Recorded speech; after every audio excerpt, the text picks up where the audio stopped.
መቸኮል ከሃይማኖት ያወጣል። ለምንድነው እንደዚህ ያደረገው? አባ አጋጌዎስ የሚባል ሰው ነበር ጳጳስ።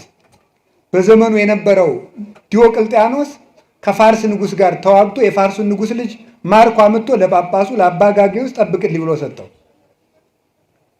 ጠብቅልኝ ብሎ ሲሰጠው ያኛው ንጉሥ መጣና ወርቅ ሰጥቶ ልጁን ይዞት ሄደ። ለጳጳሱ ወርቅ ሰጥቶ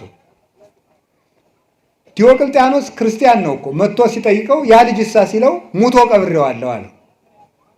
በሌላ ጊዜ ጦርነት ተነስቶ የዚያን ንጉሥ ልጅ ዲዮቅልጥያኖስ ማርኮ አምጥቶ ቤት አስቀምጦ ጳጳሱን ያ ልጅ እሳ አለው ሙቶ ቀብሬዋለሁ አለው። ለካ እንዲህ እያሉ እየቀለዱ ነው የሚቀድሱት። እንዲህ እያሉ የቀደሱ ነው ክርስቲያንን የሚሉ። ይሄ ሰውዬ ቅዳሴ ይግባና እግዚአብሔር ካልቀሰፈው እኔ ሃይማኖቴን እክዳለዋል።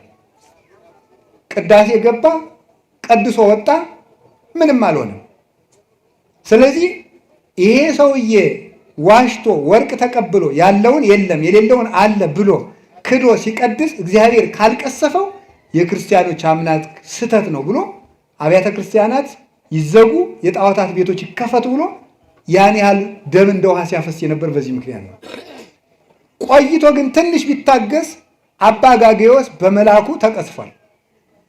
ትዕግስት አጥቶ ግን እሱ ሃይማኖትን ክዶ ቤተክርስቲያን ያን ያህል አሰቃያት ማለት ነው።